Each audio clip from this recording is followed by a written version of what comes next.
Okay. Okay. I think the question to pick up from is the orientation. Mm. Number one, what is a anthropologist? And what does orientation have to do with that field? Like, what does that word mean in the domain of anthropology? Yeah. Good question. I mean, that's where it's so variable what it means to be an anthropologist. I think the best anthropologists, the ones who are really invested in creating actual knowledge, are curious about the discrepancy between how people narrate their lives and how those lives are organized structurally, institutionally, communally, in any manner of structure. And the anthropologist, in that sense, in trying to unearth or reveal the discrepancy between how someone might narrate their lives, say, the example is society organizes people under the ideals of life, liberty, and the pursuit of happiness. That might be a structuring principle. But then the discrepancy comes in revealing the reality that those ideals are never realized for certain people. And in fact, every day you can live under the threat that your life is not secure, despite the fact that you're living in the place that suggests that you have life, liberty, and the pursuit of happiness at your fingertips. And so the anthropologist is the person who kind of meets the gap in the sense of revealing what is the in-between space of those two stories at the end of the day. And the orientation, I think, is really about recognizing that you are in that gap space, and also the power that's inherent in being in that gap space. Because by nature of uncovering that discrepancy, you're also doing something to shift the distribution of power and who can really activate it in that sense. And so, when I was in grad school and, taking Anthro like 101 classes for the first time, which, by the way, like I'd never taken an Anthro class prior to pursuing a PhD in it. Everything happens, I think, for a reason. But had I taken an Anthro class prior, I might not have actually gotten a PhD in it. And I remember taking anthro and I learned about Eskimos. Yeah. So it didn't resonate at the time. Yeah. But shout out to the Eskimos. Right. And I was really struggling with, like, my first days of grad school with what it meant to be taught, again, the ways in which institutions will create narratives and power around certain individuals, and how predominantly white men would go to these quote unquote corners of the world and go write about people and their traditions, their rituals and culture, and treat that as knowledge and say, these quote unquote primitive people, this is how they live their lives. And we would glorify these scholars. And there was never, it felt like a really critical conversation being had about what does it even mean for a scholar to go to a place that is not their own, to write about people that they don't know, they don't understand their customs or traditions, and we all just accept that as truth and fact. And also with the acknowledgement that the people that became the center or the topic get marginalized in the production of that knowledge. And the person who gets to be in the greatest position of power there is the anthropologist, not the people. And then again, to that point of, okay, if you are invested in, helping people reckon with the discrepancy, what then are you really doing at that point? I think when you are just, the people become the means to an end, rather than actually creating something and co-creating something together. And so I really struggled with that. And it's why I say I think some of the best anthropologists that inspire me, both past and present, have been the ones to be very intentional about that orientation and where they position themselves, and also are invested in co-creating rather than going to some place, creating and crafting a story that's not in conversation with the people that you're writing about, and go to another place and call that knowledge as if the place that you went to like no longer exists. And so yeah, I think that's been my evolution in relationship to anthropology, but I think it's very much a parallel journey to even the idea and the practice of what it means to be a Black capitalist. To be a Black anthropologist is to, whether or not you write about Black folk or not, like you're still repositioning and recentering Black people just by virtue of you being a Black anthropologist. And I think that in and of itself starts to upend the history of anthropology in academia. Because when you look at the history of it, it's never been the case that Black people could tell their own stories, challenge stories told about us by white people. And so to really kind of flip the script, I guess, on who gets to be the storyteller, who gets to hold the power of, telling those stories, and who are they in service of, I think is a really important paradigm shift. And again, it's why I see it very parallel to what it means to be a Black capitalist, because you're holding things in tension always, things that can feel contradictory. Because when you look at the history of anthropology, a lot of anthropologists will say, the discipline is eating itself because of the way that it was birthed, does not square with what's acceptable. And so what do you do with the tension of that? And then to add your Black identity on top of that. Similar kind of exercise as being a Black capitalist. And so those things were happening parallel for me in grad school, and continue to how do you be in spaces but not of them? How do you reposition yourself within systems? How do you do it in a way that's going to be in service of community, not just individual? And I think that anthropology has taught me a lot of that kind of navigation, and how I've applied it to reading, writing, research. Yeah. Yeah, what came up was one of your references, if I'm getting this right, on cultural relativism. I think we're going to do a check on this. It was definitely an anthropologist of the past. Yeah.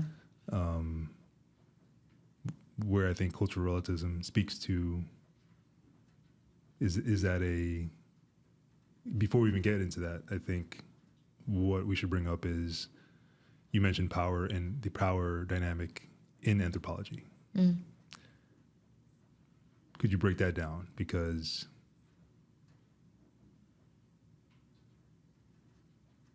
that's hard for me to even, it's an invisible force, right? But for you, I think you've been studying it, and now you've on your book tour, you've been kind of being in the field as well. Yeah. So what is what's this power dynamic about? Is power even covered in anthropology? Literally as an area, as a domain or subdomain within anthropology. But what can you share more about that power dynamic? Because I remember we had a conversation where I was telling you this on the way here, where a revealing moment was when you told me that you have to watch out for certain perspectives that harm the industry or the domain itself. Like you said anthropology is eating itself or something like that. What is that about? What was that? Yeah, that is very much like a byproduct of white supremacy showing up within the discipline. And so, especially in academic spaces, syllabi, you can treat them almost as political documents, in that they are embedded with power already. in the sense of when you think about, okay, in academia, the purpose is to educate and socialize young people. And so when you present young people with the syllabus for the semester of who they're going to read and what they're going to make of a discipline or of people or societies and cultures, what they're going to learn about, that sets the tone for how you're going to mold their minds when it comes to a particular discipline, say anthropology, right? And so when, as a student, you look at the syllabus and scholar after scholar is a white man or a white woman who has gone out and done that work of studying the quote unquote other. And they'll write about people as the other, write about them as primitive. Is that where folk comes in? As a kind of counter to that in terms of folklore, if you're referencing Zora Neale Hurston and her work. I think folk comes up in your book as well, right? Because that's part of the kind of resistance, I think. But the fact that you can have that orientation and then be on the receiving end of that as a person of color who's in that reality of being marginalized all the time. It's like, where then is there like a liberation of the mind that happens? Because again, when you're a student and you're reading this and you're seeing how someone's ideas underpinned by their conscious, subconscious belief in white supremacy gets recoded onto a syllabus that I then have to read their work and go through that experience of being remarginalized again and have that experience be called knowledge is wild. Yeah, that transaction is like but in exchange you get the social status from an Ivy.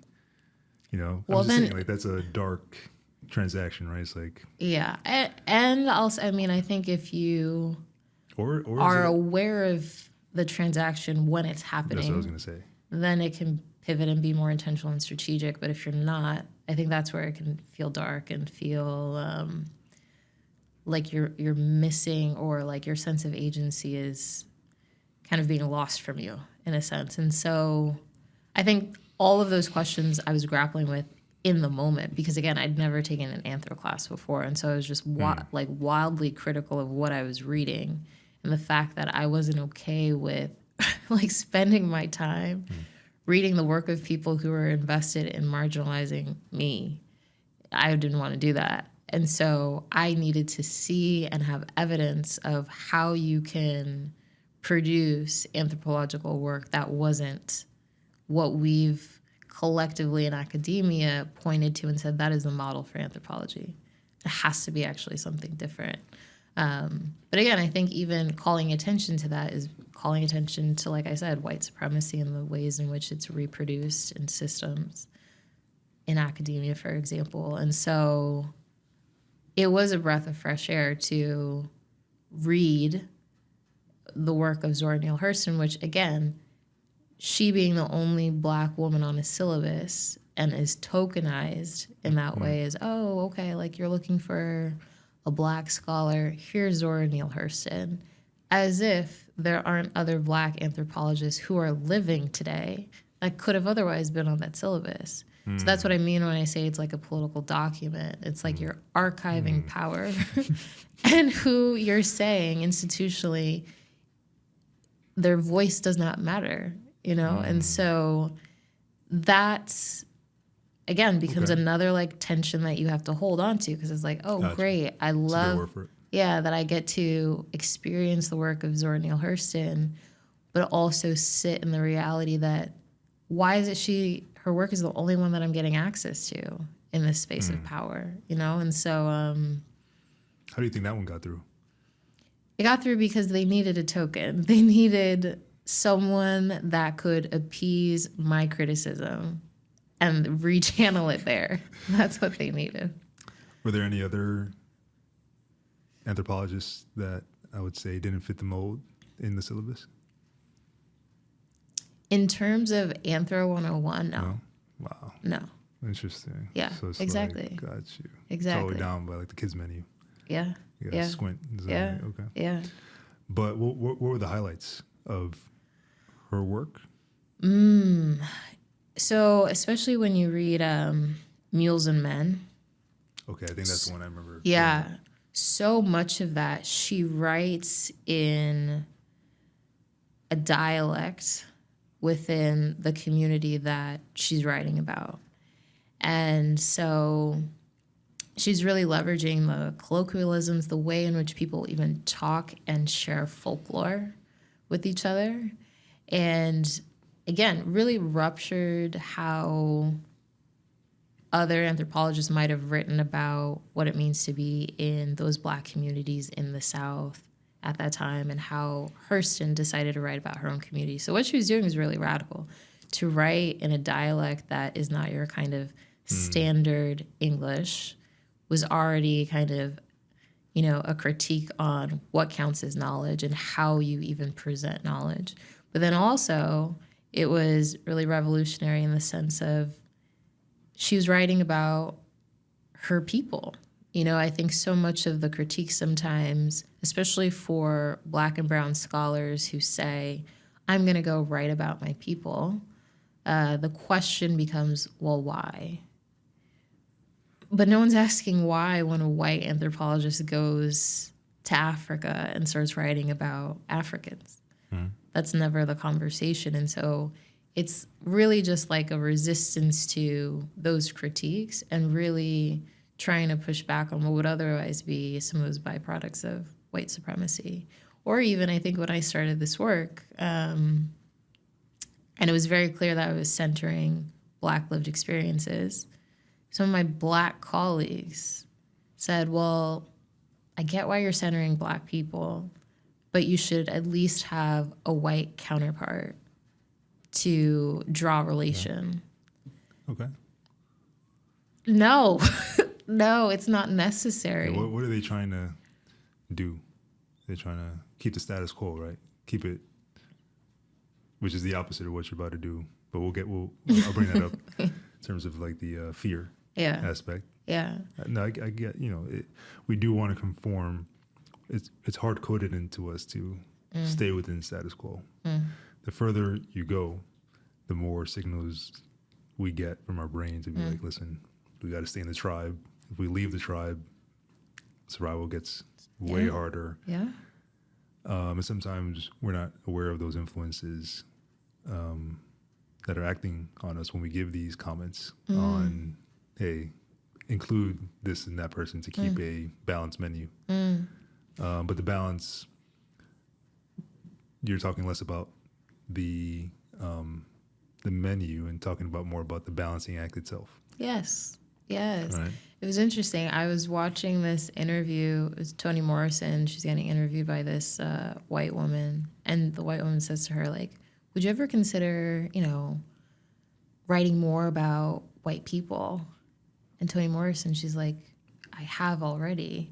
But also, you don't recognize how profoundly racist that statement is to even ask me that. Because what it's assuming is that who you're writing about is not the mainstream. And that is a sense of lack. And so it's only by you repositioning, incorporating more white voices, more white lived experiences, will you enter the mainstream.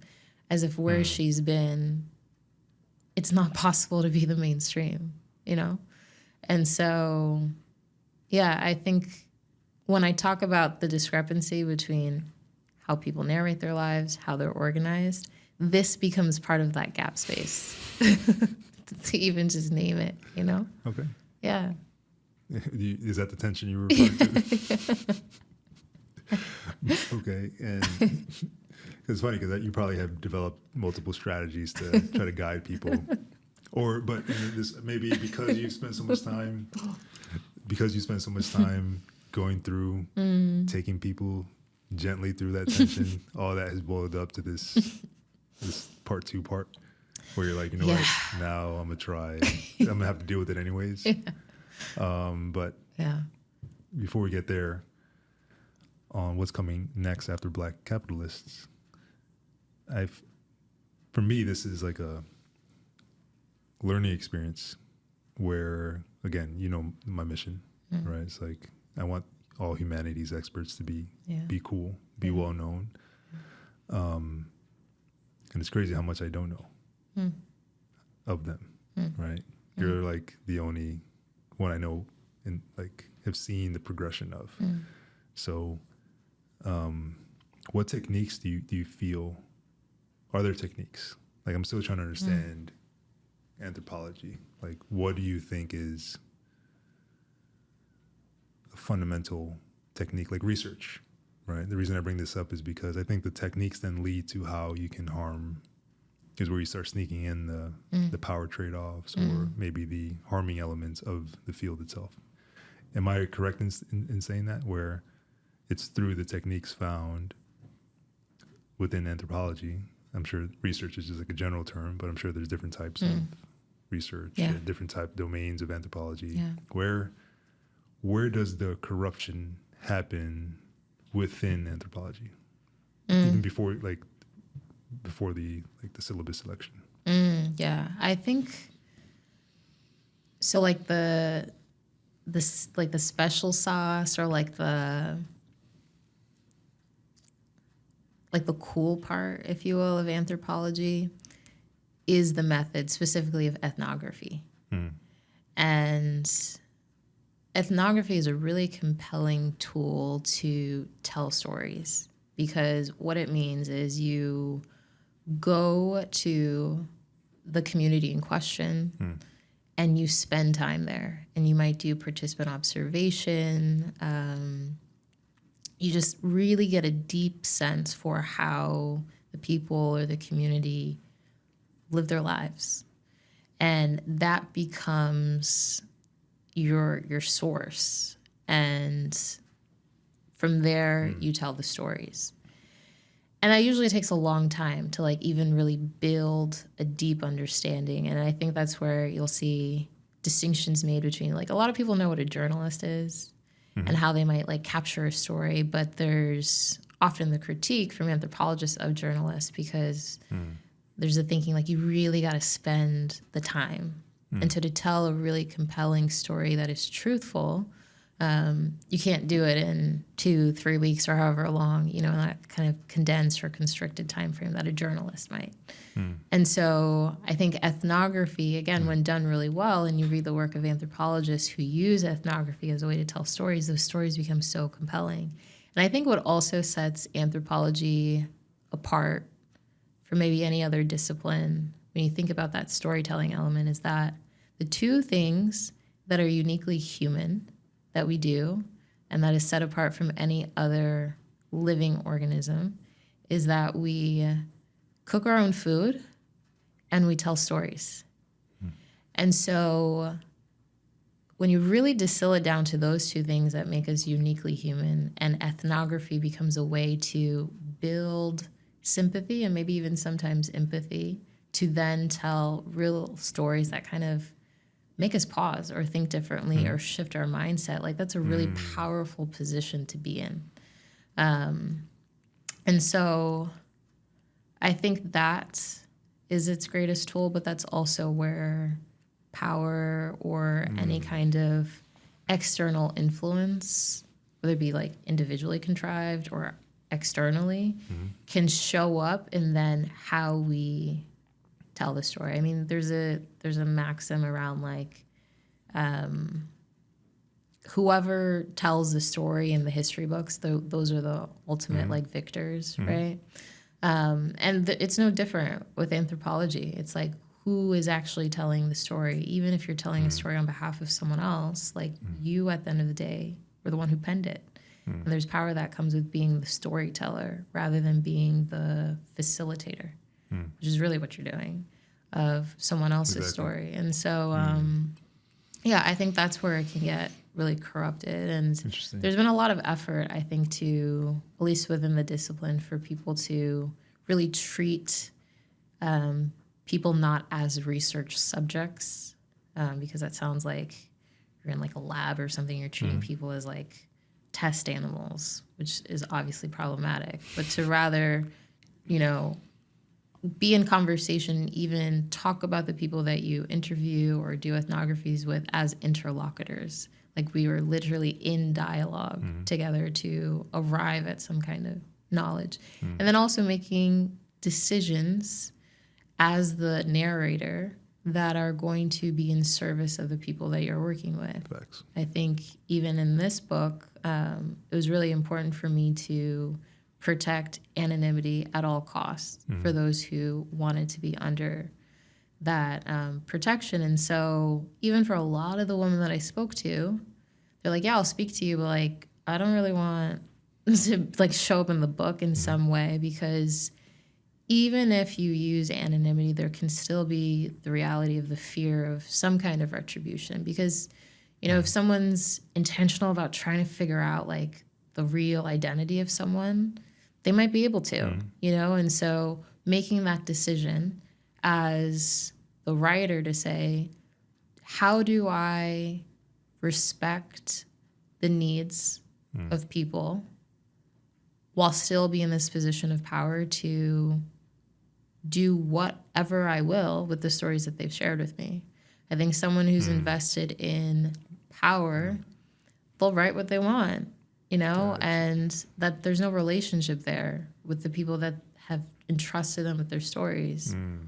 Or you can make another decision, the decision I made, which was to center myself more so in the story, more than I otherwise would have, as a way to be almost like a composite for a lot of the women that I did speak to, because I could see that we shared a lot of similar experiences in what it means to be a Black woman in corporate America or in all these other different kind of like spaces that we navigate.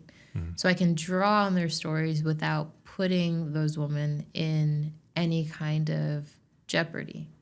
You know, and so that becomes an intentional choice to stay in relationship with people while still produce knowledge in a way that's going to be valuable for everybody, you know? Okay. Yeah. That's dope, because now I want to know what standards you held when you were doing your own research for your book. It's probably like, you're like, oh man, there's so many. Yeah. But like I'm seeing now where like it comes down to really a moral choice. Yeah. Plus how much you care about advancing the field. Yeah. Yeah. Which then I think translates to the standards at which you hold yourself and your work to. And I think because, well, from my perspective, I have a super limited perspective. I think if the space is to evolve, you do have to kind of take a bet on a certain set of standards that you've learned from your experiences. So I'm curious, like, maybe to help understand anthropology even further, what standards did you hold that maybe were higher than what you needed to? That's a great question. I think the first standard that I had to get really clear on, but then also, it's interesting. It's like holding myself to standards while also with kindness and grace trying to intervene on other people's standards.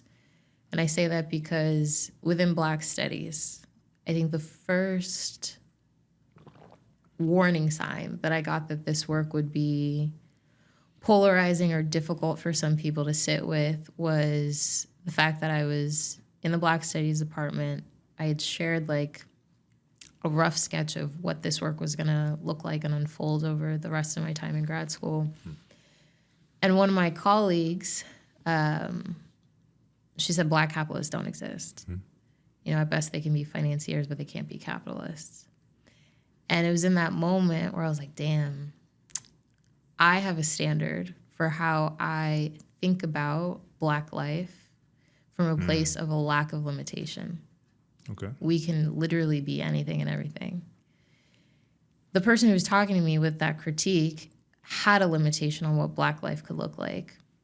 Very valid in terms of the origin for which she arrived at that critique, being the history of the creation of Western capitalism and how slavery and just the reality of Black people not being able to be the beneficiaries of their labor in the creation of Western capitalism. So she had a standard around what Black life could mean based on history, and that was showing up in her present, and also her present ideas about the knowledge we can create about Black people. And I was not satisfied with that continuing to be the standard because in that moment, no one disagreed with her in that room. And I think the standard that I hope for when it comes to Black Studies departments, again, when you're thinking about educating young people, creating syllabi that will then shape their minds about what Black life can be, what it has been, and what it is today, it's really important that we intervene on beliefs and behaviors that are limiting. Because I think, again, there's productive tension in questioning and critiquing certain things that might not jive with us, but there's still usefulness in that rather than to just dismiss it entirely. Yeah, Because, yeah. No, go ahead. No, I'm listening. No, go. Believe me. Especially if, again, and this is where like ethnography becomes so powerful, there's evidence that there's more than what you are saying. And now we just have to be in the reality of like reckoning with the reality of things, with holding intention, history, and present, and that there's evolution. So there is a standard there that had to be intervened on. But yeah. Yeah, I mean, number one, those stories are not going to be comfortable stories, or you may not have access if you're really far removed from that particular space.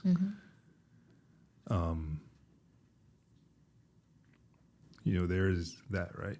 It's like, I think there are a lot of stories that have to be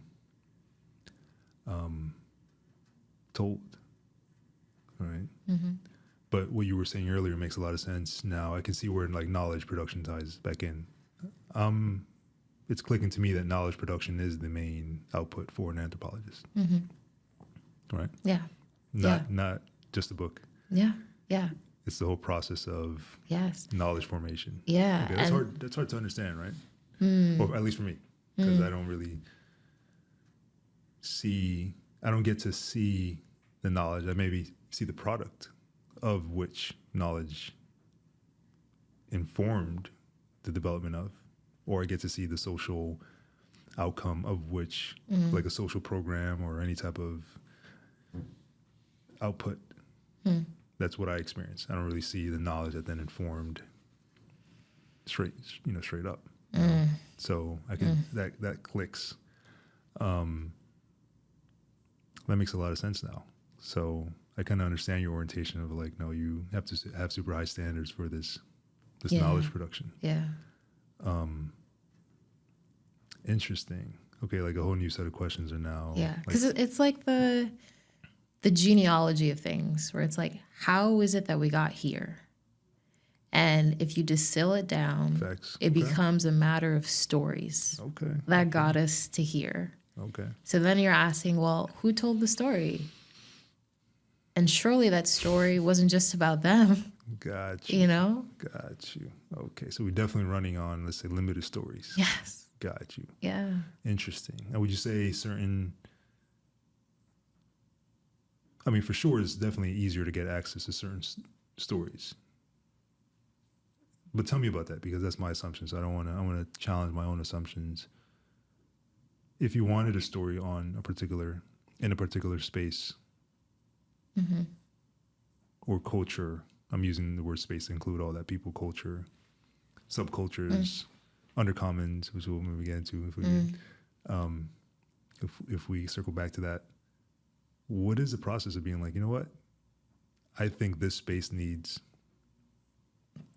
to be brought forward and involved in the knowledge production process, because it shapes the mind, the minds of the next generation, and those minds then shape policy or businesses or society, right? Yeah. My mind doesn't even know where to go. Like, well, I didn't even know where to connect the dots. So what's the first step in saying, you know what, there's a space that I want to explore, and I want to bring this story forward. Yeah. I would say, especially in the academic sense, like, Yeah, tell me about it. it was,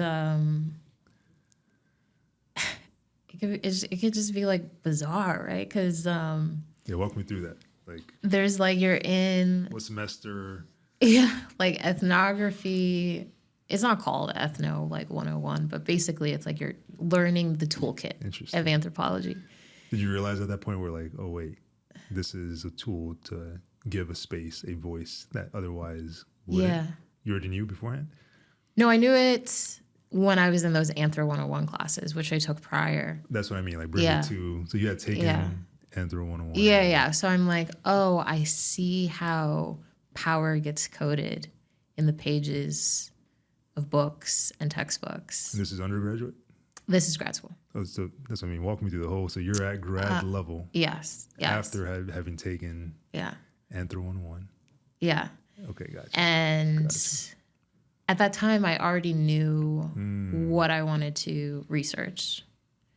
And it was so deeply rooted in what my experience was, because I went to grad school with the research question in mind, which was, how do Black people conceive of success in spaces that were not built for them? And the space being Wall Street. So that was the question. Okay.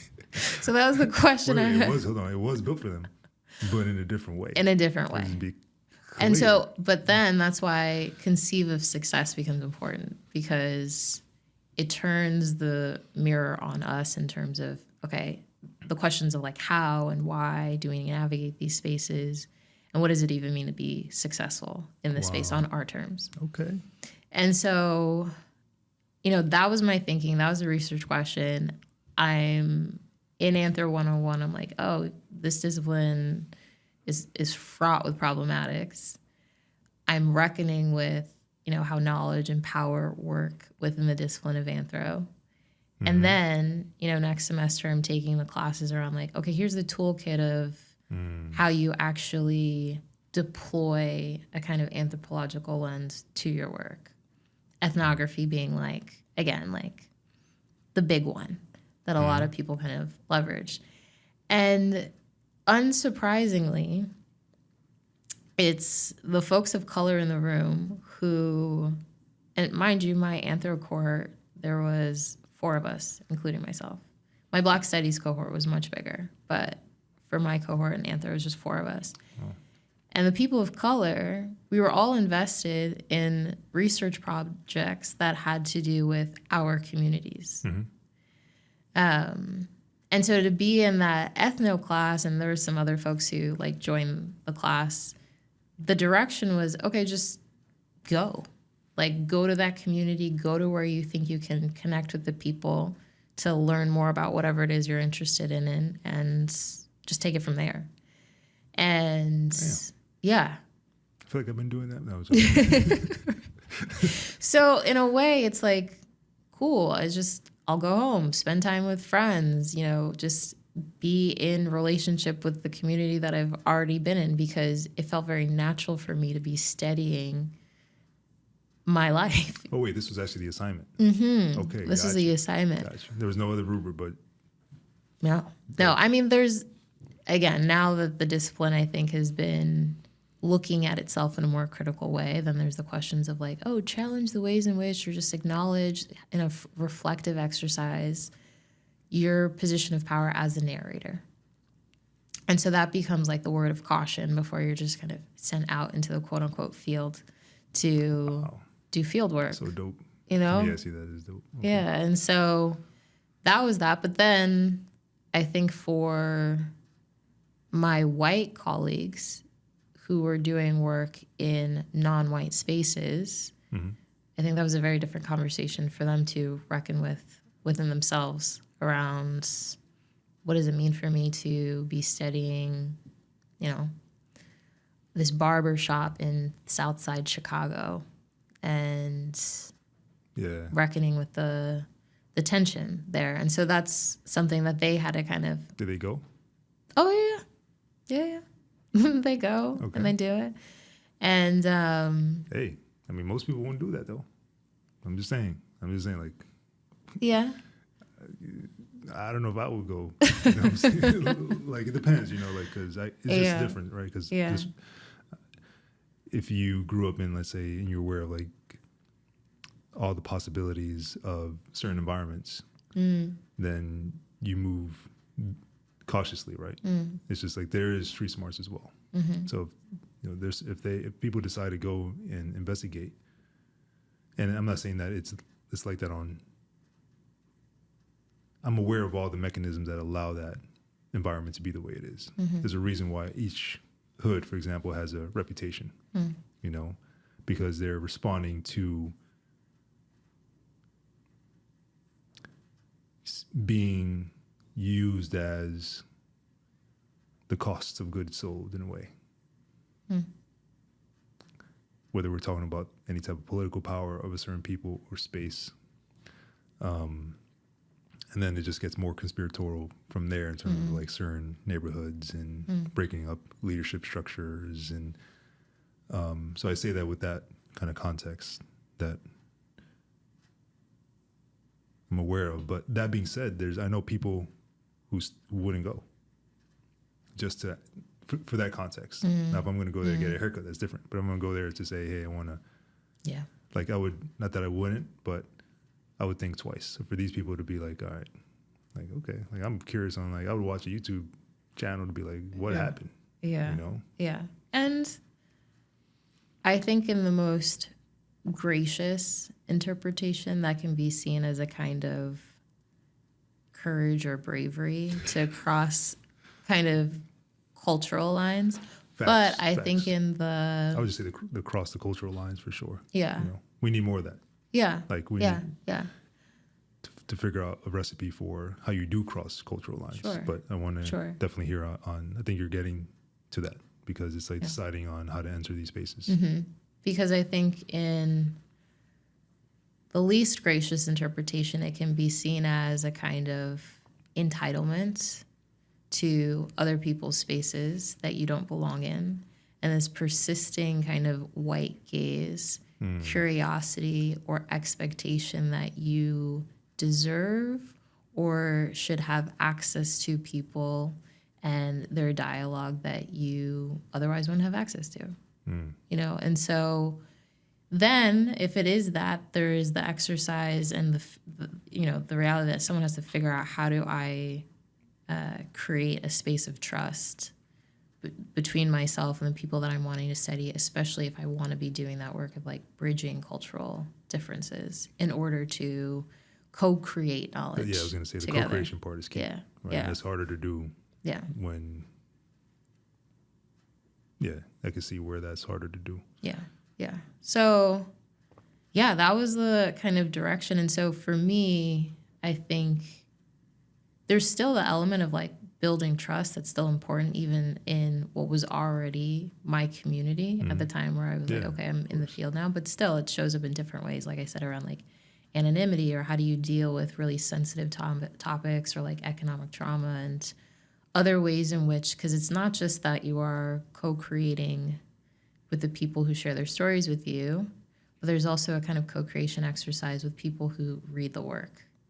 And you kind of have to think in a kind of futuristic sense about what could the conversation be after they've read it that will then still continue to further the conversation, you know? So I got to get like my training and strength up, because for sure that makes, I could recognize how much this space has evolved, where you're not given, you said you were just let out into the wild. But if you're equipping these researchers about to go into the field with all these guidelines, then I think it can lead to better knowledge production process. Yeah. But I can see where there's like you said, you saw the flaws in anthro and opportunities. Same thing for ethno. Exactly. So and what happens after the, like, you guys come back from being out there? Are there any stories from while you were out? Like, are you guys on a WhatsApp group, or I don't know if WhatsApp is around back then? Are you like, is Yeah. there like a group chat of like what's happening in real time? How long was the field study Yeah. for? Well, so I had a pretty unusual graduate school experience because I actually never lived on campus and I never moved to campus because I knew that New Haven, Connecticut was not a place that I wanted to stay long term. And I also had like a really great rent stabilized apartment in Brooklyn that I wasn't ready to give up. So I was like, I'd rather commute to campus, take classes, and then come back. And so I do think that part of the cost of that was just not being as connected with the rest of my cohort. But I think also after those first 2 years, which was just strictly coursework, the last 3 years or 4 years, because you kind of get guaranteed funding at the start of your program, say for a 5 or 6 year period. You might take longer to complete and finish, but if you're just working with the guaranteed funding that you do have, usually you would take then the next 2 years to be in field, and then you're like writing the dissertation, wrapping up in that fourth, fifth year. Wow. And then use the 6th year if you need it for like getting on the job market, looking for, tenure track job in the best case scenario. And so I actually, because I never moved, I was kind of always in field and always kind of being in community with the people that I knew that I was going to work with for the book or the dissertation at that time. Wow. So I was always kind of in like a rolling fieldwork mindset. And so even when I was doing coursework those first 2 years, every paper I had to write, every research endeavor, I was using it as kind of a way to start the work of fieldwork because I also wanted to finish within 5 years. I didn't want to kind of extend the time. And so it was also at that like fieldwork starting point, the official one after those first 2 years of coursework, that everyone kind of dispersed and did their own thing, and one of my colleagues, she was in Appalachia, another writing about like the opioid epidemic. Wow. Another one was writing about sand, I think in Malaysia. Sand? Yeah, the politics of sand. And just the reality of how even like sandbanks are getting, or the shorelines are getting receded because sand is being used in that kind of capitalist. And just, so that was her work. And then another one of my colleagues was in India doing work around, I think, oil, and the politics of oil. And all of that had different research timelines because I was also in grad school during COVID. And I think, especially when you're in anthropology, you're leveraging ethnography and you're interacting with people. When things like COVID happen, it can really stall your work or, create constraints that you otherwise wouldn't have thought of. And so it shifted timelines for everybody in terms of how much time they would have expected to be in the field or not. So for example, my colleague whose work is based in India, he's now finishing up his work after, I guess that's like a 9-year endeavor. And COVID played a big role into that. So, and I think also what made my experience unique was that as I was finishing up my program, I realized that I didn't want to pursue the traditional like tenure track cycle or trajectory. And so I very quickly started to think about what a return to industry could mean for me, which, again, deviation from my colleagues who have all kind of been consistent in their pursuit of continuing to be in academia in a particular way, So, yeah, we all kind of charted our own paths from there. And I think there were moments where we kind of would check in like via email or something, but that's the thing of anthropology. It's like when you're in the field, you're kind of gone. Interesting. In a way, until you are done. And you got all your field notes, and now you're trying to sort through them and tell a story that means something, Interesting. In that case, the university is the one that decides how to disseminate the knowledge production. Well, technically the person, but the person's under the influence of the institution. Oh, for sure, because it is the case that after you defend your dissertation, it automatically, at least at a place like Yale, it automatically gets published through ProQuest. And the work of capitalism, What's ProQuest? So ProQuest is a research engine whereby if, say, I want to learn about Black capitalism, I'll type those words into the search bar and my dissertation will come up. And why I say it's, a function of capitalism, there's a monetary transaction that happens there where to get access to that work, the institution benefits. I don't, and so then that almost like triggers the cycle that starts around. And part of why I became really disillusioned with academia was that, you'll go on to then say publish the book version of your dissertation with an academic press. And there are the problematics of that, because oftentimes when you publish in an academic sense, you don't get paid for that. Because the thinking is the very fact that you now have published a book, that gives you a leg up in your ability to get promoted for that tenure track job that you're looking for. And so from the publisher's perspective is like, I'm doing you a favor, so I'm not going to pay you for the labor of you writing a book, and your royalties might like be pennies on the dollar. And so, yeah. So there's that to contend with on top of the fact that, there's a lot of the uncompensated emotional labor that Black and brown academics have to do to almost level the scales that are otherwise really skewed, again, as a byproduct of white supremacy. And I was like, I don't really want to spend my time doing that, especially because it's going to be uncompensated. And I think just generally the life of social scientists, when you're talking about quality of life, that could be a real difficult pain point, to reckon with and get to a place where you feel content with the dynamics at play. And that didn't work for me. And so coming from Goldman Sachs and then going to Yale, and I was thinking about what the end of that experience was going to mean. I was like, I'd rather go back to industry where I feel like I could have more impact in the way that I was imagining impact, but then also personally a greater quality of life than what academia, at least at that time, what I conceived of it, could provide me. Yeah. That's where we experienced the industry, the film, the HBO series experience. Yeah. But we got there through asking, ethnography provides the tools, right?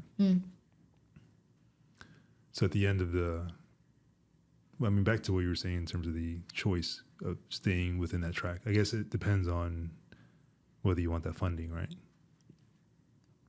Yeah. Right? Yeah. But then, so the trade-off still wasn't something that you would want.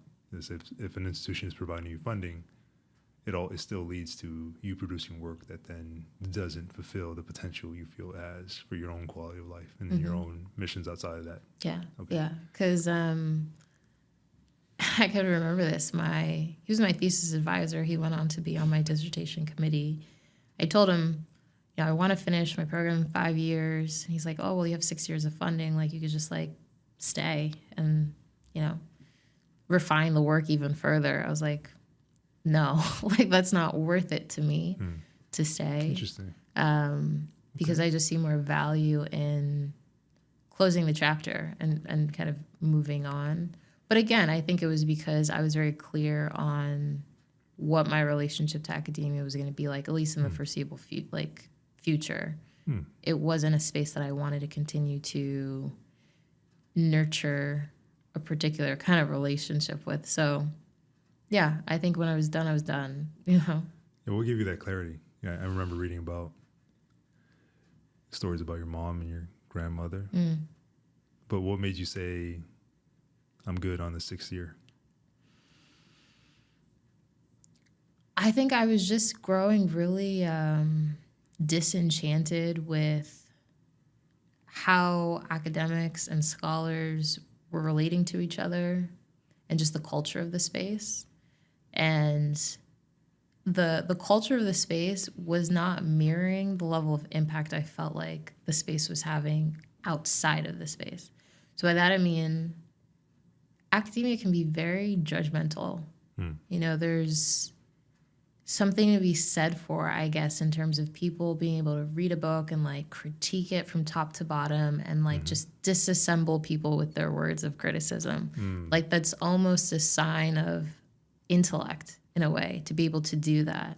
Oh yeah, for sure. You know, and I didn't respond well to that. I was like, there's nothing in that for me, and I don't want to nurture that inside of myself as a way to relate to other people. I would see how, you know, I'd be in some of my Black studies classes, and I'd see some of my colleagues just like eviscerate like W.E.B. Du Bois or Booker T. Washington and say, oh, this is elitist, like we don't need it, you know, that kind of thing. Interesting. And for me, I was like, there's just no grace in that. There's no kind of appreciation for like, okay, how can you take the meat, leave the bones kind of thing? Even if you have, you know, contention with some of it, you know, we're throwing our forefathers away, you know, and like that just never sat right with me. But that became like the culture that I was noticing, and pairing that with the reality that I think within academia, it's such a silo. It's like we can write books, create this knowledge, and it just exists in a vacuum in that space. And when you think about even industry, for example, when I was transitioning back into finance, people would say, oh, well, you know, academics, like they're in their own world. Their research doesn't seem really applicable. The questions I was getting was always like, how can you relate what you've done to industry? Because there's this preconceived notion that it's not transferable knowledge. And I think a lot of the times, at least in my experience, as I was seeing, it was like, okay, you create this knowledge, but the impact is people sit and critique each other, and like signs of intelligence are based on how craftfully you can make a critique. Like that wasn't enough for me to continue to be attracted to that. So I thought it was more compelling, more interesting exercise to write stories that are more accessible, but can flex in academic spaces, but exist outside of them too, to not only just bridge the spaces of knowledge production, but then also all of the places that people just already live their lives, you know? And that to me was like, oh, I see impact there, because now you can really activate knowledge or like elevate social consciousness. I think one of the things that Elijah Anderson, he's a sociologist at Yale, been there for a long time. He had said to me early on in my program, he's like, you pursuing a PhD, by the end of it, you will not have any answers to anything. So get clear on that now. He was like, it's about you being able to ask the kinds of questions that will elevate our social consciousness. If you can do that, then you will have successfully done something with your life these past 5 years.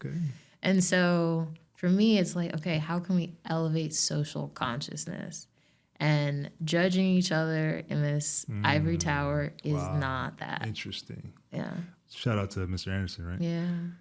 Or Dr. Anderson. Dr. Anderson. My bad. Yeah, doctor. Wow. Now I can see where that process really benefits the quality of the work for ProQuest. If you think about it, right? Like that's a marketing.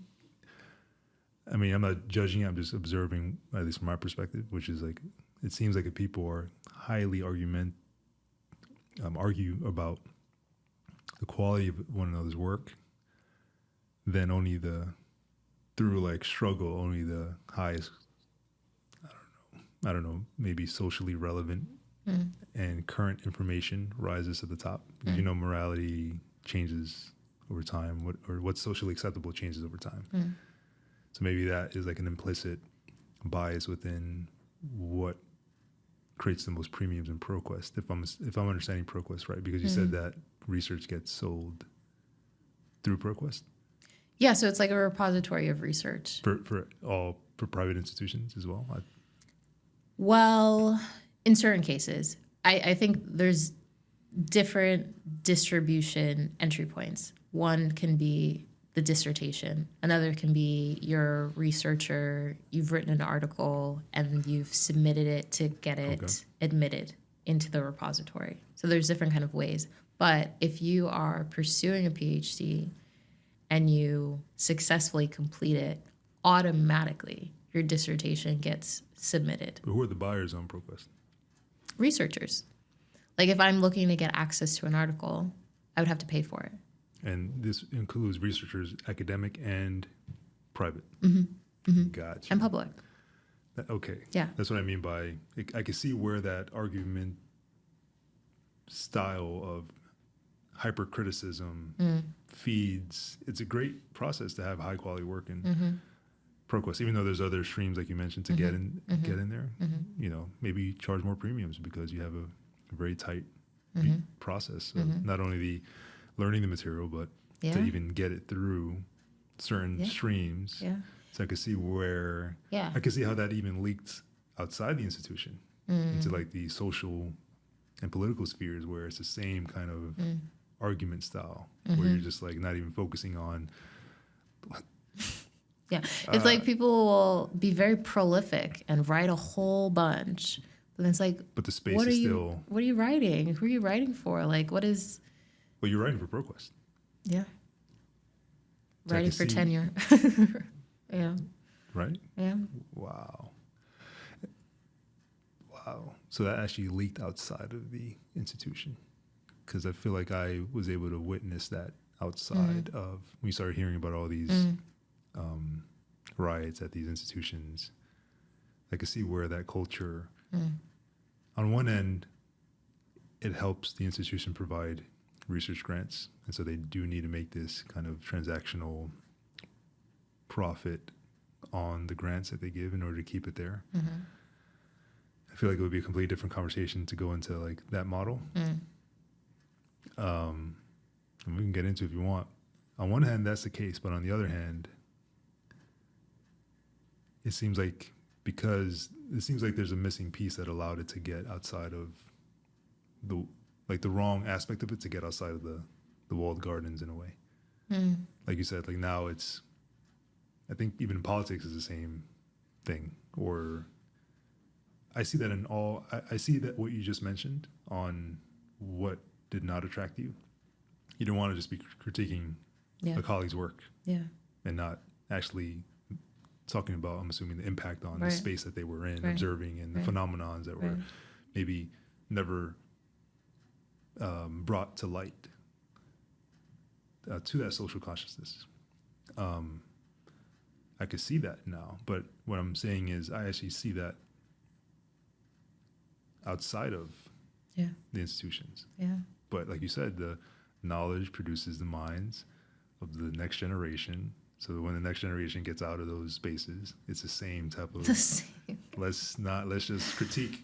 Yeah. Let's be the best critic. Right. I want to win the Grammy of. Is there a Grammy of like criticism actually? I don't know, but there should be. It's like. Facts, right? Like let's just sell it. Right. Let's just sell it. I think that would be a great. Right? Because like if there's a clear scoreboard, like, no, you're the best critic ever. You got it for the whole year, and like no one can challenge you for at least a quarter. And everybody can like go back into training, and you know, that would be right. People be really compelled by that, because it really resonates with how people live their lives, you know. So might as well instead of keeping it in this like right. Because another way I see it also is like. At least institutionally, it's like we will admire problems and just like adore them in a way that ignores the fact that the problems can actually be solved. We've just intentionally decided that we're not going to solve them. We're just going to admire them. When it comes to intentionally, when you look at, say, social problems like homelessness, poverty, there's precedent for how you solve these things. But instead of actually, for sure. But instead of actually acknowledging the precedent acknowledging ways in which we can actually solve it. Instead, we feed the engine of admiring these problems, creating solutions to symptoms, which are not solutions at all, exactly. you know? And so it just perpetuates itself. Wow. Because I think there's a real lack of honesty that we have about the fact that if we wanted to solve these things, we could. We just choose not to, you know? I mean, yeah,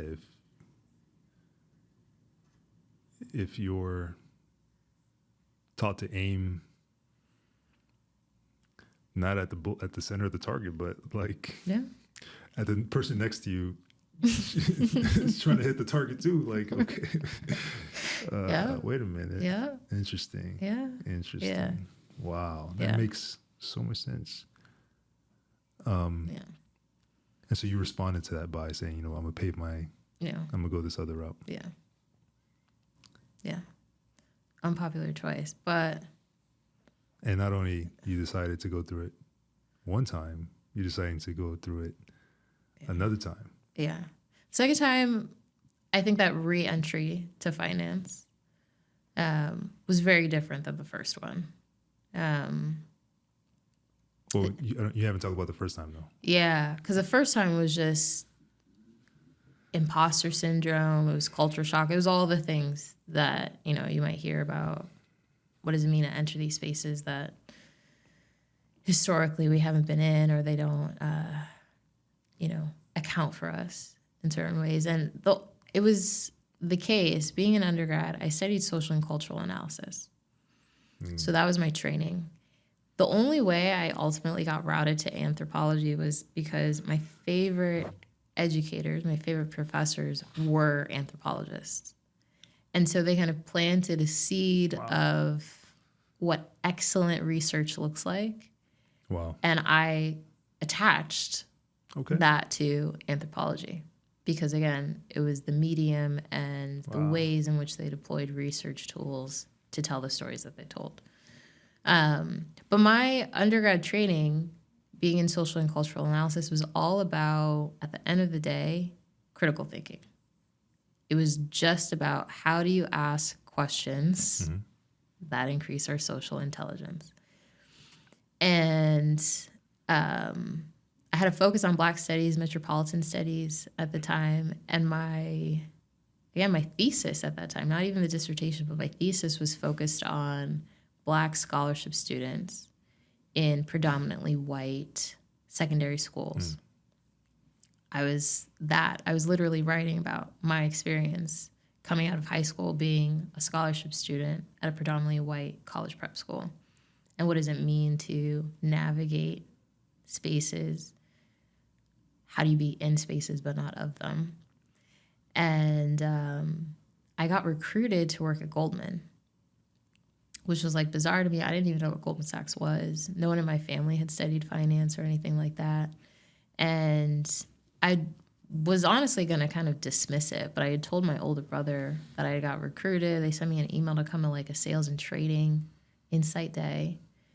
And my brother at that time, he was in college. He was finishing up. He did his undergrad at Yale. And he was like, you should consider it. Like it could change the trajectory of your life. Just take it seriously as an opportunity. So I did. I can remember that sales and trading insight day, and it was at their headquarters, downtown financial district, and it was just a room of predominantly white men, like all in like, NYU Business School, UPenn, Harvard, like that was the scene. And I told myself like 10 minutes in to just like being in the room, like, Rachel, if you get through the day, that's the win. Like, like zero expectations for what would come next. Because I remember I would like look at people's name tags and it would have your name and your major.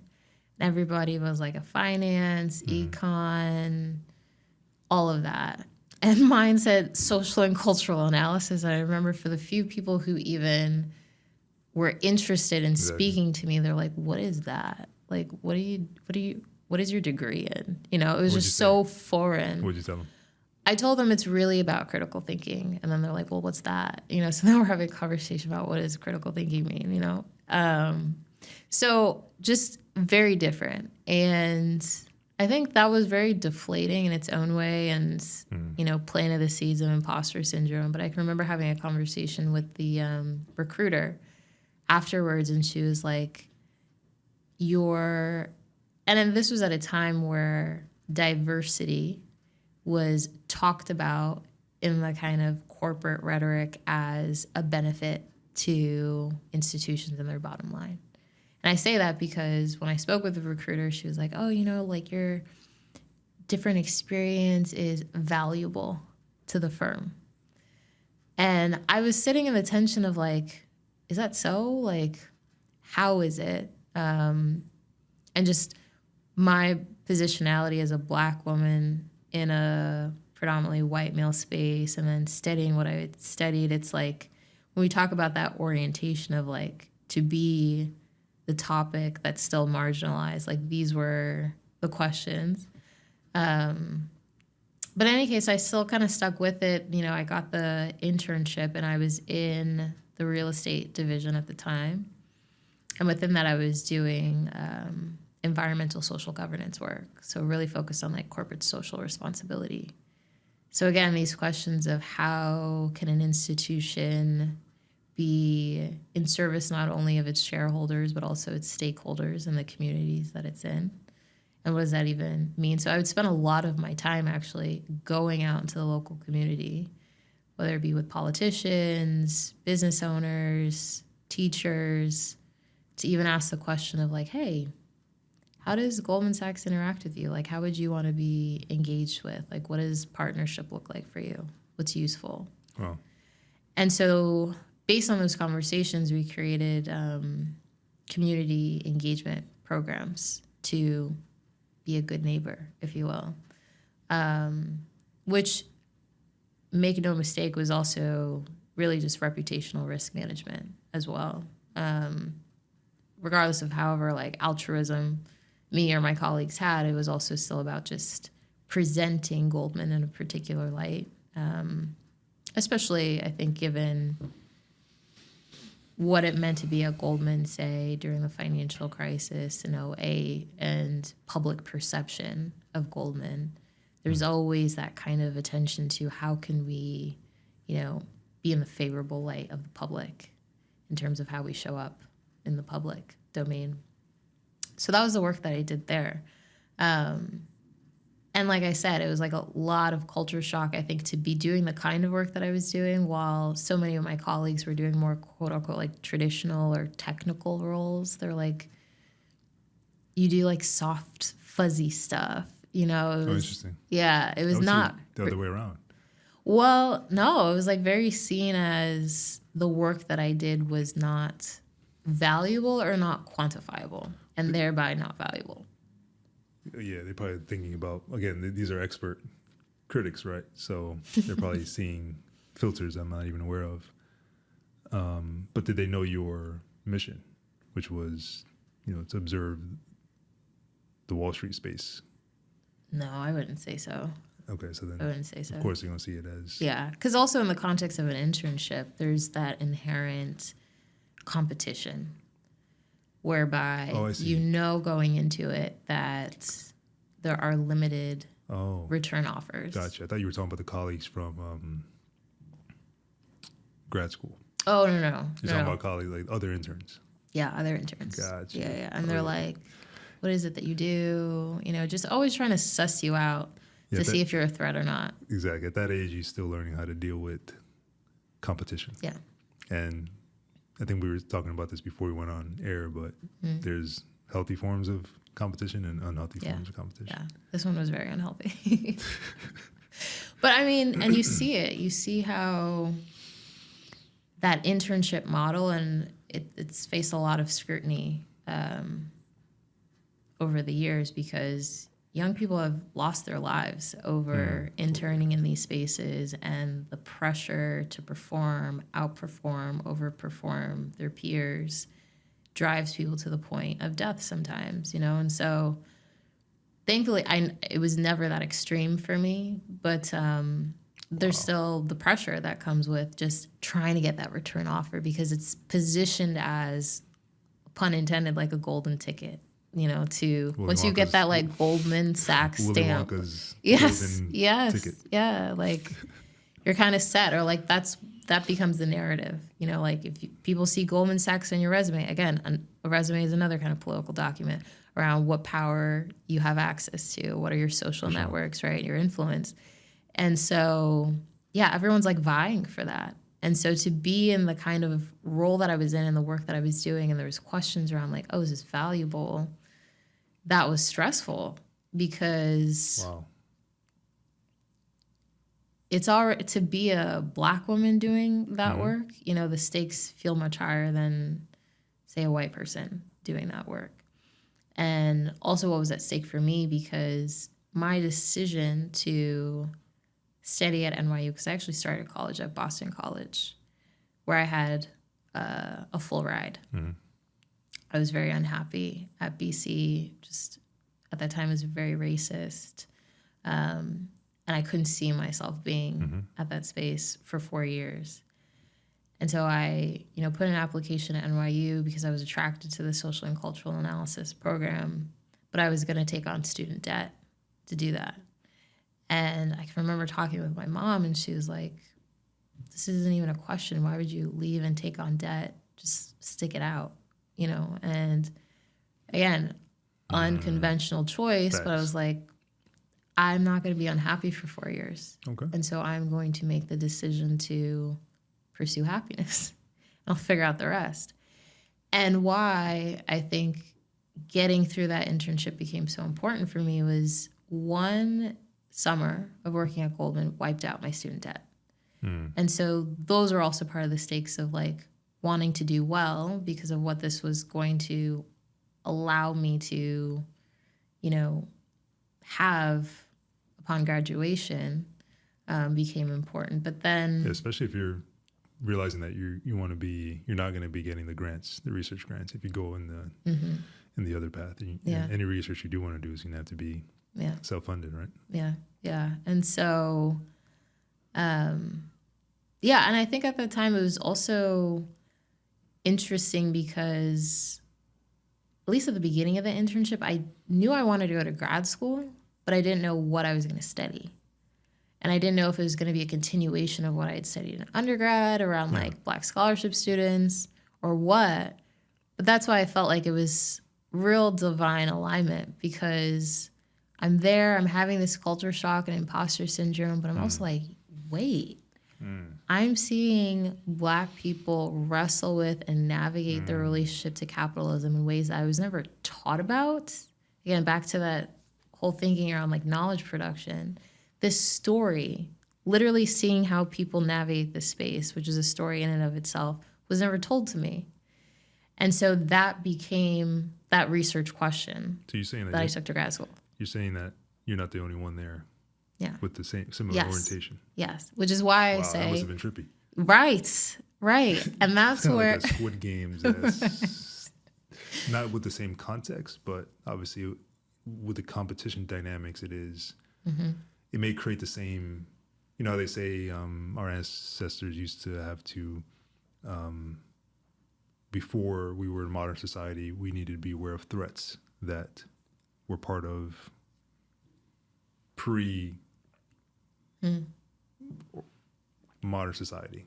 So wildlife is that aspect, right? So they say people still have anxiety and stress and cortisol elevated today for menial things like being late to an appointment, and it triggers the same response as if someone's being chased by a wild animal. Wow. Even though obviously we're no longer living in those times, right? So it's like it speaks to some of the neuroscience for the primal brain and some of the evolutionary biology. So when I say Squid Games, it's a different context, but with those competition dynamics, it's going to be sending off those signals. Yeah. So to, at the same time, not only recognizes others along that orientation and journey, but then to realize it's within those competition dynamics. That's were the Squid Games. Like, wait a minute. Right. Okay. Right. Wow. And so I needed. How long did that last, by the way, before you, like, as soon as you, like, when did you notice? What was that first day of, like, damn? Well, I'll tell you what. It was actually the fact that my boss, my manager, was, at least in that context of Goldman, the first representation of a Black capitalist in my mind.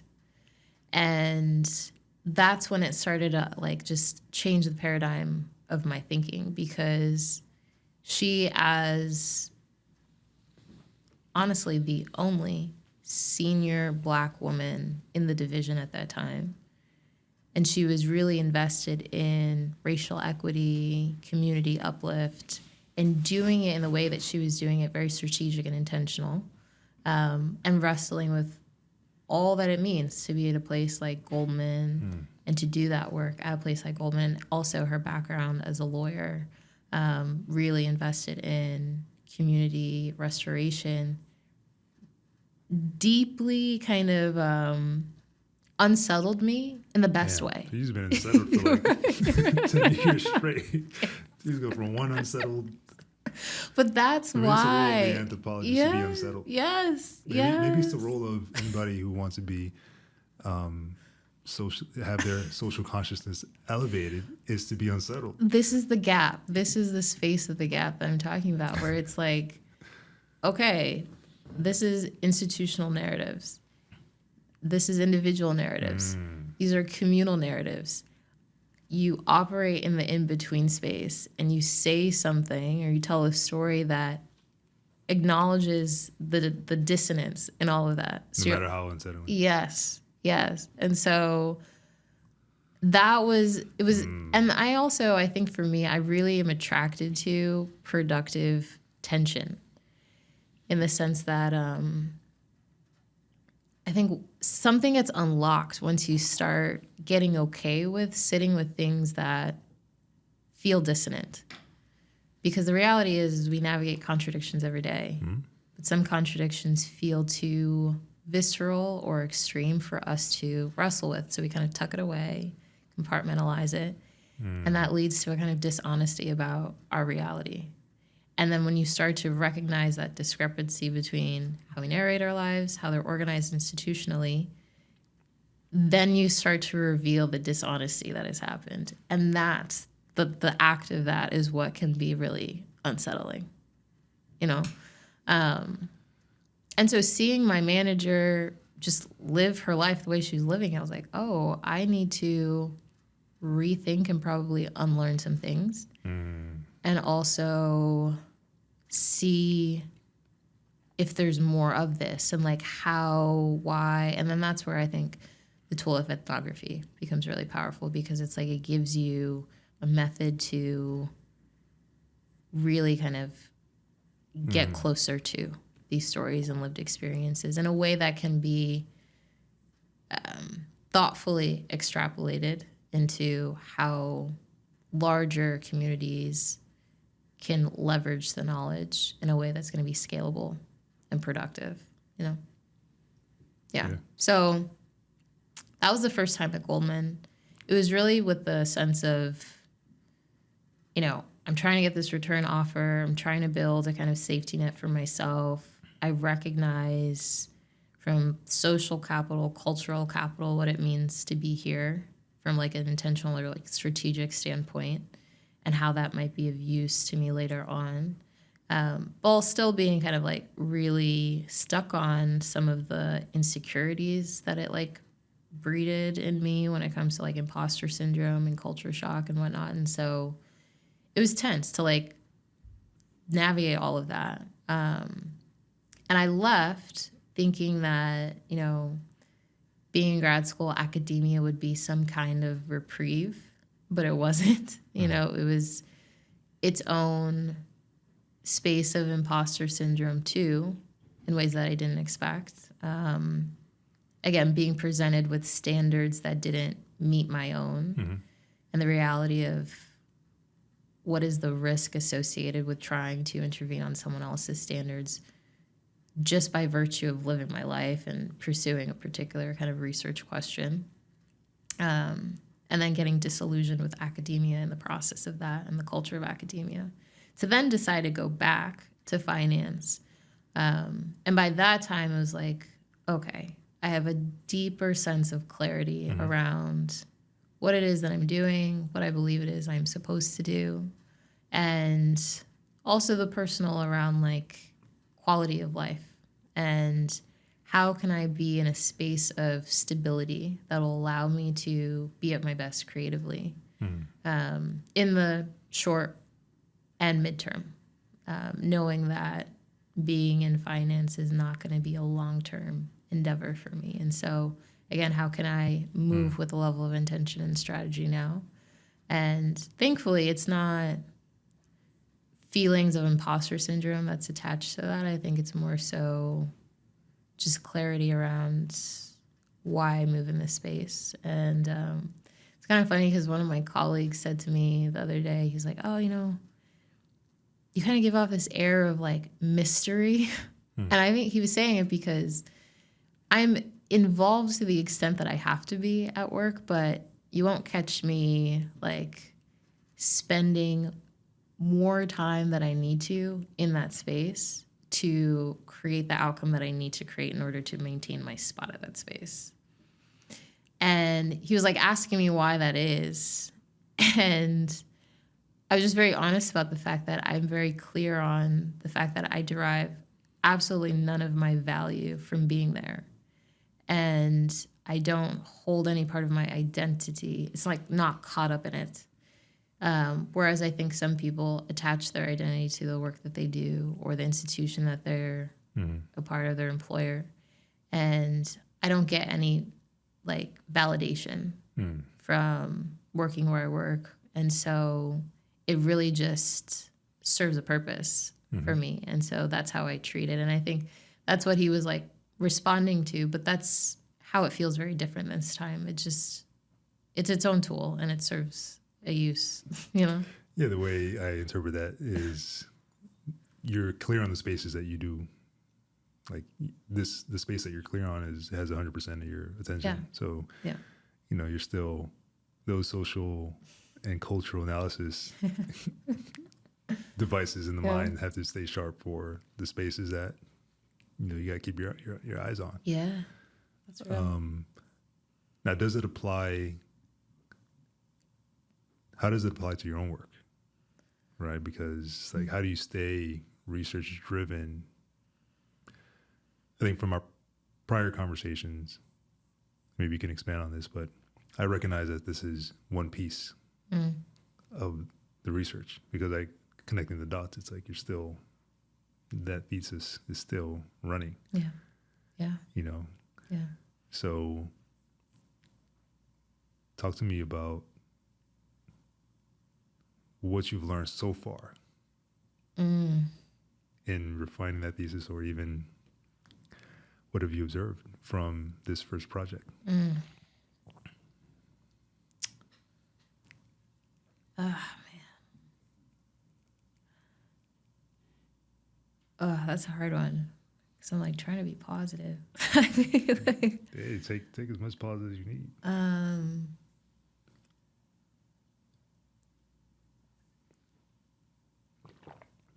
I think that what I've learned is, I don't know, it's coming in the form of almost like a warning of what is to come if we don't take stock of where we're really at. And by that, I mean, as Black people, we've had an evolution of how we have rediscovered ourselves on our own terms, even to the point of identity politics and how we name ourselves. You look at the evolution of Black people in an American context from a naming perspective. You have Negro, African American, Black.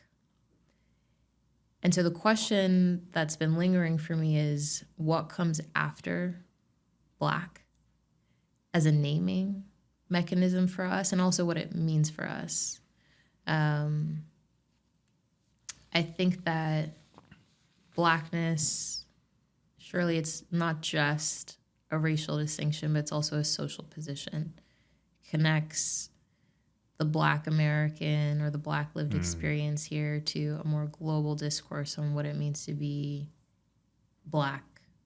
But what's shared is that within an American context where race is perfected, we know that Black people have occupied the lowest rung on that ladder. Mm-hmm. It connects to a global experience of Blackness because socially, we also know that Black people are on the lowest rung of that social ladder through colonialism, neocolonialism, and how neocolonialism has been perfected in similar ways that racism has been perfected in the West. And the question now becomes, as we, anticipate this kind of industrial revolution of our time with AI, we anticipate within the next 25 to 50 years that Africa will have one of the largest populations of working people. There's going to be tremendous, and there's already started to be investment on the continent because people have been saying Africa is the future, but it quite literally is the future of our world. And so when you account for those dynamics and the fact that we're on the precipice of like a major shift that's going to happen, the question is, what is the use value of a shared Black identity? And is it more than just a kind of emotive thing that makes us feel a sense of pride or a sense of resilience to overcoming centuries of struggle? Or does it translate into real material economic solidarity or anything beyond a kind of emotive experience? And that question, just based on what... Damn, you said that in the most prolific way possible. I'm like, okay, keep going. But I mean, I think that question, what's been revealed to me as I've been touring, is that racial solidarity, there is so much promise in it, but the reality is that there's also division that is creating some cracks in the full kind of realization of racial solidarity. And some of those cracks are created through ethnic differences. Mm-hmm. So to be a Black American is a very different experience than being a Ghanaian American, a first-generation Ghanaian American as myself. You toured in Ghana? You have toured in Ghana. Mm-hmm, mm-hmm. And where this actually played out, so a couple of weeks ago I was in Ghana. Okay. And yes. Okay. And I did an event at the literary festival, the largest literary festival that happens in Accra. And it's actually sponsored by a German institute, just to give you context, because the context of that matters in terms of who is funding Ghanaians to tell stories about Ghanaians. And so it's at this center, this German institute in Accra. And in the room, it was like a 1-hour presentation for me to talk about the book, and I'd put some slides together to do it. And it was almost like the diaspora, the global Black community was meeting each other. There were Ghanaian locals in the room. There's a Black American woman in the room. There's a Black Canadian woman in the room who'd come repatriated to teach history at the University of Cape Coast. The Black American woman had also repatriated. And then there was a white man there, and he was a diplomat with the U.S. Embassy, also based in Accra. And I got maybe 5 minutes into the presentation, and immediately people are asking, and even one of the Ghanaian locals in the room, he is a friend of mine, a really successful entrepreneur. He had a very incredible exit from his first startup. He's now building another startup, multi-million-dollar investment from the start. and the work that he does. And he was asking questions around like, well, what does it even mean to be Black? Because it's very different for me as a Ghanaian to think about Blackness as opposed to, say, the Black American woman in the room. And him asking that question then triggered other people to think about and say that to be a Black American, and the Black American woman was saying this to my friend, that you don't know what it means to be Black in the way that I know what it means to be Black. But what wasn't getting accounted for was the fact that every definition of Blackness is right, you know, but there's this conception that there's only one that's right. And so the tension... You found out that day that there's a concept that there's only one that's right. Yeah, I think it got crystallized that day. I was seeing like seeds planted as, you know, even coming from LA, and I had a story there. But this is where it really kind of stuck. And so it starts to turn into an argument. And I'm watching this unfold. Social cultural analysis skills turn all the way up. And so they start like real, like fierce debate with each other about, okay, what does it mean to be Black? What does it mean to be Black and wealthy? What are the terms of Black thriving? And it got to a point where, you know, there's all this kind of contention, and the white guy in the room, he kind of intervenes on it, and he says, oh, like, I would just love to hear more about the presenter, signaling to me to continue, because that conversation that was happening, I think he thought of it as unproductive in that moment. And that's when everything went left, because, you know, especially the woman in the room immediately, you know, were triggered by that, and it became a conversation of like, that was an act of, you know, you manipulating your power in this moment, you know. Oh wow. Yeah. Yeah. And so then it became a moment of like, how do you deal with that? And, you know, the presentation continues, and it got to the point where it was actually the diplomat in the room who was asking me like, oh, how do I navigate being on Wall Street, and how have they received me and the work that I do? And before I could answer the question, the Black American woman in the room, she looks at me and she's yelling at this point. And she's like, I hope you sit with the dissonance of what it means for you to work at JP Morgan Chase, which was responsible for the murder of George Floyd, and claim that you do racial equity work, or used to, in your first capacity at the firm. And then she like walked out. And that was, I think in the moment I was just so taken aback by it all. And I can appreciate, you know, okay, we can draw connection points between capitalism, mass incarceration, police brutality, etc.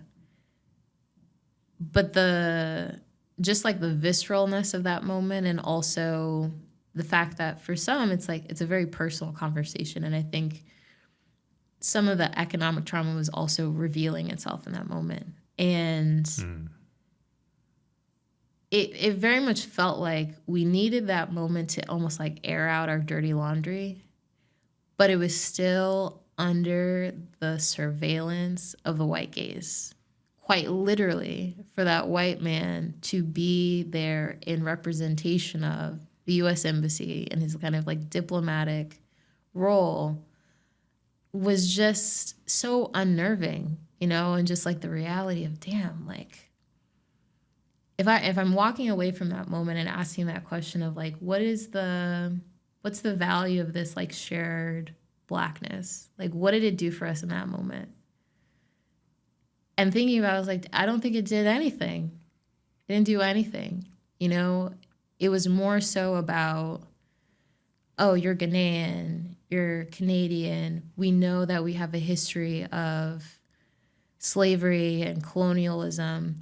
And it was a focus on who gets to be the biggest victim, rather than what does victory look like? And that became the challenge. You know, it was like and it was a similar thing when I was in LA, where, you know, I was in conversation with a Nigerian entrepreneur, very successful, and he was just laying out, hey, this is the strategy of capitalism. This is the money on the table. This is how we collect that and redistribute it. Very objective, like very strategic in that sense. LA. In LA. And again, some of the people in the room, they're like, well, you have to account for centuries of systemic inequality and racism and slavery and Jim Crow and mass incarceration. And he said something, that, again, shifted the vibe, where he was like, what is the value of us playing Olympics on how much we've suffered? The Struggle Olympics, they call it. Yes. And that, again, that became the focus, where it's like, we're going to spend this time thinking about who is the greatest victim and what geographic region and why, when this moment is calling us to something else. And are we gonna miss it? And so that's been a lot of the learnings around, okay, Wow. What will we call ourselves after Black? What will it matter in a communal sense, if anything? And if we are actually to ever realize the Pan-African dream, or really live in Pan-Africanism as Du Bois and Nkrumah and others imagined it, it's really predicated on racial and economic solidarity, which we're showing that we don't really have enough of it. Wow. So that's been and it's unsettling. I think I have a high tolerance for like sitting in contradiction and things that feel unsettling, but this feels like another level, you know? And yeah, it's worrisome, because I don't know if there, like I said, I don't know if there's going to be satisfactory answers, but we hope so. It's crazy how this first project, Black Capitalist, is pulling in those observations, because otherwise you wouldn't have had seen that. Yeah. And Yeah. I mean, I feel like that's a great, highly intelligent way to use this to continue your research. And like you said, elevating that social consciousness will be unsettling. And you're going to be at that center of being unsettled. Right. Because it's like the part of what's unsettling is you have to then interrogate a critical piece of how you even understand yourself, and be okay with the idea that that might not continue to be how you understand yourself. That's what I mean. Like that's what stood out to me, is like realizing that, wait a minute, this whole thing started on the power of stories, but now it's no longer space stories or culture stories. Now it's like these individual stories, because you can have people who do want to play Struggle Olympics, and without judgment, sometimes that could be I know this word has been overused and abused, but there are real psychological effects of trauma, right? And these could be wounds that aren't healed. And so it does kind of circle back to the human level of they still need to be, individuals still need to, that may be part of their post-traumatic growth process. Or they're going through it and they haven't arrived there. That's a whole different conversation, right? So I think it's the unsettling part is like, wow, I just realized there's a whole, actually you tell me what, as you structure this next project, I finally get to ask you, how are you processing? It seems like you've processed being unsettled really well so far, and I hope that continues. But since I'm catching you in the moment, how are you now processing this unsettling feeling? Are you channeling it into this next project? Yeah. Because I can see where that energy comes from. Yeah. Now. Yeah. There's a sense of urgency behind the choice of words. Yeah. But that's my observation. Yeah. How am I processing it? I mean, at the end of the day, I really try to center hopefulness and optimism. Because, I mean, it's the case, the tentative title that I have for this next project, it's From Skinfolk to Kinfolk, When Race Isn't Enough. And so even that kind of transition, because I love titles or definitions that spark a sense of movement from something to the next. And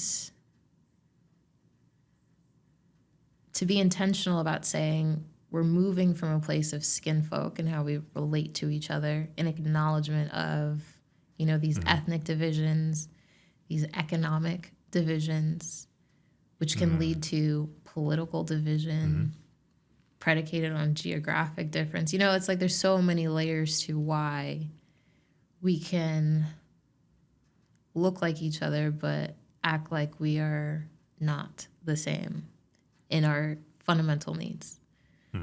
But then there's that transition to go from that place in mindset and beliefs and behaviors to a place of actually relating to each other as kin, as community. And so that, to me, embeds the hopefulness. And so it's like a reminder of, again, the why, and to tell stories that are indicative of thriving, even if we have yet to arrive there yet. It still becomes the North Star while sitting in the tension of why it is we haven't arrived, you know? And it's why that question of when race isn't enough, we can acknowledge what it has meant for us, what it has meant to call ourselves Black in whatever seat that we're in, whatever positionality that we have. But then also acknowledge whatever limitations that we haven't maybe wrestled with yet. And what's going to be, again, we're in the gap of these are the discrepancies. How are we going to rectify it to get to that place of looking at each other, treating each other as kin, and centering Black life in that? Because nowhere in the story do I make space for the white gaze. It's really about what is our process to transition, an acknowledgement that race is a byproduct of racism. It's a social construction that has very material outcomes in our lives. But then again, I think in a spirit of hopefulness and optimism, believing that we have agency to dictate and determine our futures and how we relate to each other becomes really important in that narrative. And so, yeah, I try to center that because, especially as I said, I think these questions, some of the answers might feel unsatisfactory, but it's also the truth, you know, in terms of how we might, because of our desire to take care of ourselves, might be fearful of the person sitting across the table from us because we see them as a threat to our ability to take care of ourselves due to finite resources, right? And so it's that reframe of how can my pursuit of thriving be connected to yours? Because the reality is it can only actually be achieved by being in connection with yours. But again, that can be a hard pill to swallow, so we'll see. If you had one message to others, it could be on all walks of life, but particularly to the situation of when you spot standards that aren't high enough and you take it on to yourself to try to elevate those standards, what message would you share? Dang, I think if I'm honest, like real honest, I carry a lot of fear. And when I spot standards that aren't high enough for us to really activate that thriving, for me, it's always a reminder to be like, okay, still do it, still lean in, even though I'm fearful of what might come or what the stakes now might be for me on account of that. Yeah, and I think on the other side of that is its own bravery or courage, I guess, but to not allow the fear, the reality of a lack of parity in standards be the reason to shy away from that creative exercise, to rise our kind of collective social consciousness, which is also rising our social standard for how we relate to each other and how we understand each other, you know? Facts. Yeah. Okay. That was a dope combo. Yeah. Tell the audience, I know you have upcoming tour dates as well. Any ones you want to share top of mind?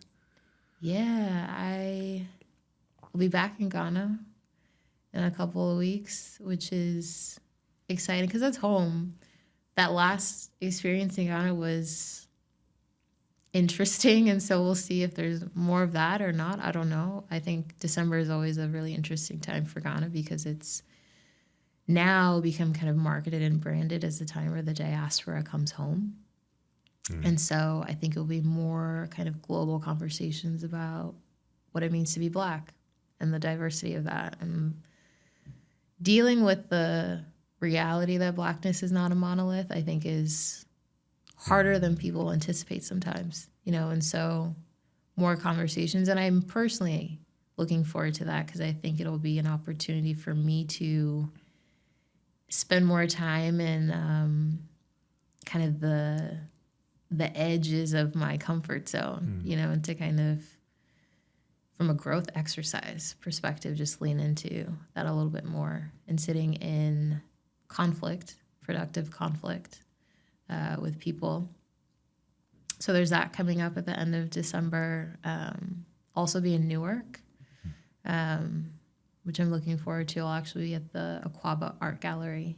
And Akwaba, especially in Ghanaian language, means like hello, welcome. And so this will be special to be, you know, in a place like Newark with the history that it has, centered on Black people, while still kind of nodding towards the African continent in this way. So, yeah, looking forward to those. Well, that was a dope combo. Appreciate your time here. Congrats on this launch. Do you have a date for the second launch from Skin Folk to Kinfolk? Oh, no. That is still very much in outline sketching, but probably, I mean, who knows? Maybe by the end of this year I'll firm it up a little bit, but the outline is there. The title is now out in the world, so we'll see how it unfolds. Probably top of next year or end of this one. More to come on that. All right. Yeah. And where can people find you? Well,